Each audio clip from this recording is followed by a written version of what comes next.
चलो बच्चों एक क्वेश्चन सॉल्व करते हैं। Can a partner B expelled, if so how? So basically partnership act के रिलेटेड क्वेश्चन है। एक्सपेल करना मतलब पार्टनरशिप से निकाल देना, ठीक है। तो मान लो कि 3 पार्टनर्स है, 4 पार्टनर्स है और वो डी पार्टनर को निकालना चाहते हैं, मतलब कि ए बी और सी मिलके डी को बाहर निकालना चाहते हैं। तो क्या ऐसा कर सकते हैं?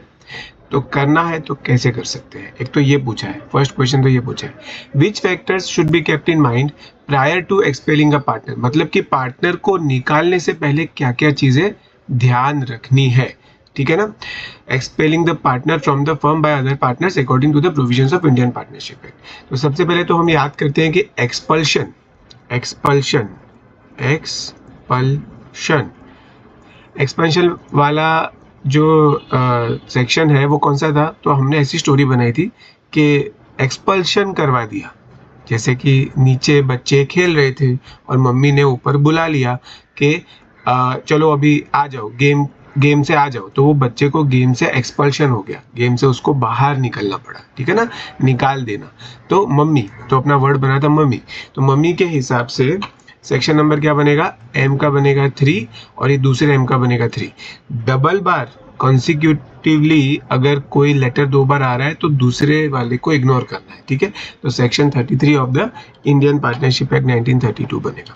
इसमें क्या लिखा है कि एक्सपेंशन करने से पहले क्या ध्यान रखना है कि जो भी पार्टनर्स के बीच में कॉन्ट्रैक्ट हुआ होता है, हमें पता है कि पार्टनर्स के बीच में जो कॉन्ट्रैक्ट हुआ होता है उसको अपन पार्टनरशिप डीड बोलते हैं। तो उस कॉन्ट्रैक्ट में ये पावर लिखा होना चाहिए कि जो बाकी के पार्टनर्स हैं वो चाहे तो मिलकर किसी एक पार्टनर को निकाल सकते हैं। तो ये पावर पहले से कहाँ मेंशन होना चाहिए? कॉन्ट्रैक्ट में मेंशन होना चाहिए।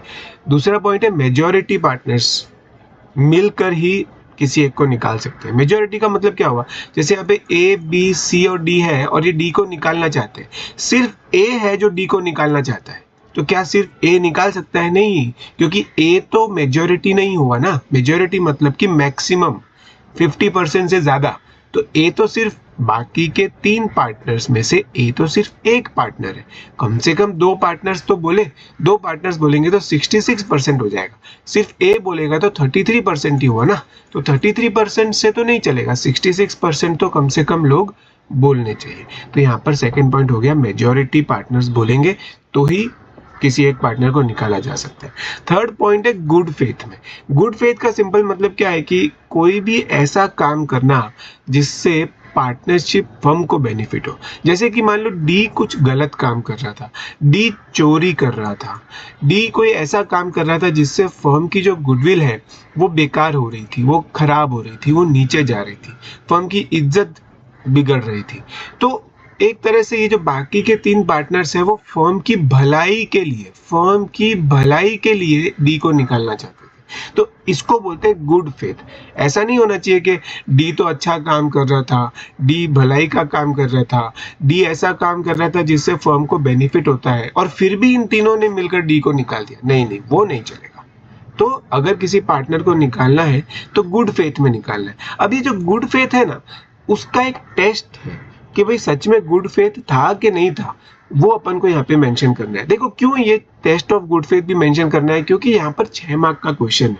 तो ये 3 पॉइंट लिखने हैं, साथ में टेस्ट ऑफ गुड फेथ भी लिख दोगे तो आपका आंसर का लेंथ भी इंक्रीज हो जाएगा और वो जस्टिफाई करेगा आपके क्वेश्चन के मार्क्स को। तो टेस्ट ऑफ गुड फेथ में सबसे पहला लिखा है कि इंटरेस्ट ऑफ पार्टनरशिप। जैसे कि मैंने अभी समझाया कि किसी भी पार्टनर को अगर निकालना हो तो वो निकालने का डिसीजन इस चीज पे बेस्ड होना चाहिए कि उस पार्टनर के निकल जाने के कारण में फर्म को फायदा होना चाहिए। अगर वो पार्टनर निकल जाएगा तो उसका रिजल्ट ये निकलना चाहिए कि फर्म को बेनिफिट होना चाहिए, फर्म का इंटरेस्ट होना चाहिए उसमें।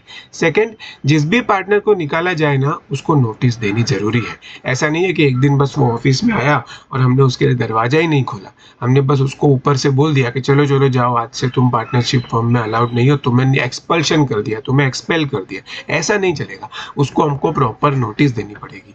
लास्ट में opportunity of being heard, OBH मतलब कि अपॉर्चुनिटी ऑफ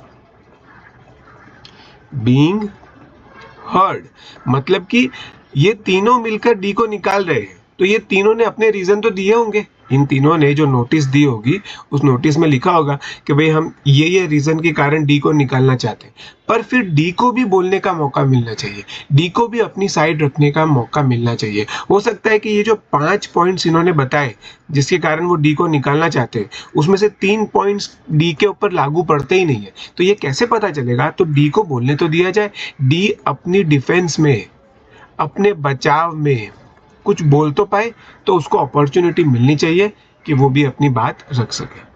तो ये सेक्शन 33 के अंदर दिया हुआ है।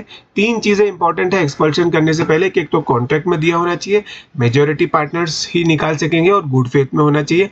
टेस्ट ऑफ गुड फेथ के अंदर गुड फेथ है कि नहीं उसके लिए टेस्ट ऑफ गुड फेथ करनी होती है। और टेस्ट ऑफ गुड फेथ कैसे करी जाती है कि ऐसा चेक करना होता है कि वो जो पार्टनर को एक्सपेल कर रहे हैं वो इंटरेस्ट, पार्टनरशिप के इंटरेस्ट में है ना, पार्टनर को नोटिस तो दिया गया है ना, और अपॉर्चुनिटी ऑफ बीइंग हर्ड दी गई है ना। एग्जाम के लिए काफी इंपॉर्टेंट क्वेश्चन है, इसको आप लोग अच्छे से याद करिए। इसके स्टैंडर्ड आंसर को भी देखिए। देखो 6 मार्क का क्वेश्चन है तो अपन को एक्चुअली में इसमें ना पेज को फिलअप करना है, यहाँ तक एटलीस्ट फिलअप करना है 1.5 पेज तक। इसका स्टैंडर्ड आंसर देखोगे ना तो एक एक लाइन में खाली लिखा हुआ है।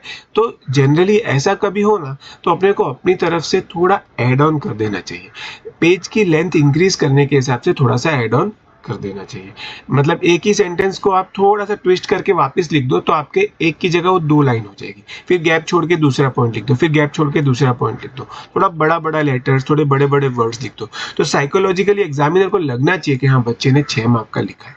ठीक है ना।